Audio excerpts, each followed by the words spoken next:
C'est-à-dire que, étant membre de la commission des finances, avec mes collègues aussi députés, nous avons certainement à chaque fois tiré la sonnette d'alarme concernant la situation économique du pays, notamment concernant le fonds de régulation des recettes qui a connu, ça fait 3 ans quand même, des régressions, les réserves de change qui sont à 160 milliards de dollars qui sont en recul, la balance de paiement également.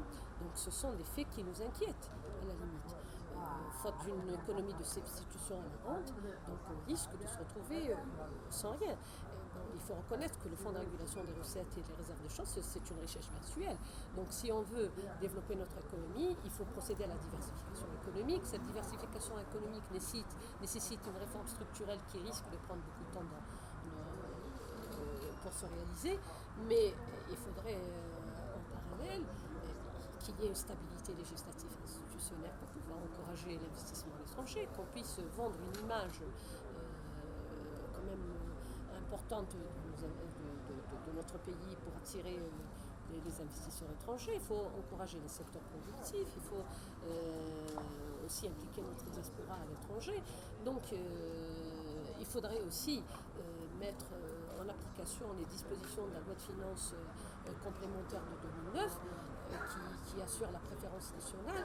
Donc on ne pourrait pas aussi continuer à importer n'importe quoi. Donc il faudrait aussi renforcer le dispositif de contrôle pour éviter les opérations frauduleuses. Il faudrait qu'il y ait une coordination entre les services fiscaux et les services de douane ainsi que les services de banque pour mettre fin à cette surfacturation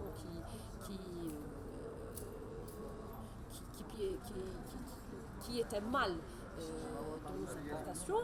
Donc, à mon sens, il faudrait qu'il y ait une stratégie, une vision bien claire pour notre économie, pour pouvoir sortir de la crise. On ne peut pas se contenter de prendre des mesures conjoncturelles et d'urgence pour pouvoir régler des problèmes juste pour aujourd'hui. Donc on ne peut pas se contenter de donner des antalgiques, mais il faudrait néanmoins faire un diagnostic à cette crise et donner une thérapie définitive. À maintes reprises, les responsables de l'État parlent d'une révolution économique. Mais jusqu'à présent, on n'a rien vu. À votre avis, qu'est-ce qui bloque? Il faudrait qu'il y ait une volonté politique là. Ceci dit, oui. D'abord, régler le problème des importations. Parce qu'actuellement, vous savez qu'on est dans un marché libre, donc c'est très difficile de limiter les importations, mais on pourrait néanmoins procéder par ciblage de certains produits par famille, c'est-à-dire des produits qu'on produit en Algérie. On interdit leur importation à l'extérieur, introduire les certificats par exemple de conformité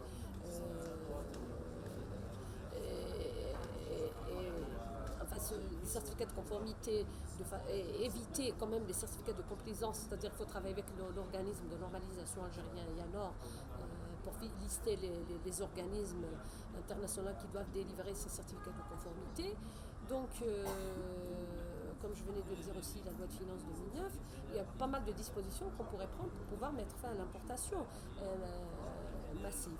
Donc il faudrait aussi qu'il y ait une gestion judicieuse des deniers de l'État, parce que là nous avons constaté lors par exemple de la loi de règlement budgétaire que notamment pour les projets d'équipement, il y a beaucoup de taux de consommation qui sont réduits, il y a des réévaluations récurrentes, il y a des restructurations, ça prend du temps, c'est-à-dire les projets prennent beaucoup de temps dans la réalisation, mais ceci aussi nécessite des coûts supplémentaires, donc il faudrait que les études soient bien maturées, il faudrait que le problème du foncier soit bien réglé, que le climat des affaires aussi soit assaini pour pouvoir régler ce type de problème. Il y a aussi le problème aussi du système judiciaire qu'il faudrait aussi régler, parce qu'il faut reconnaître que les investisseurs étrangers ne font pas confiance à notre justice qui est procédurière et bureaucrate.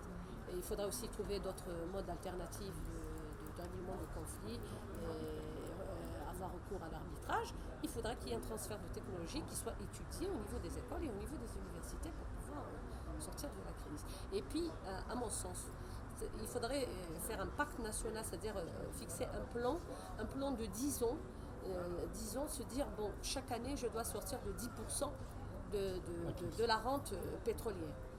dans chaque loi de finances, on doit fixer 10% de sortie. Au bout de 10 ans, on pourrait sortir à l'instar de la Turquie, à l'instar de la Corée du Sud, et on ne pourrait bien sûr s'appuyer que sur des entreprises bien fortes, que ce soit des entreprises publiques ou des entreprises privées. Merci.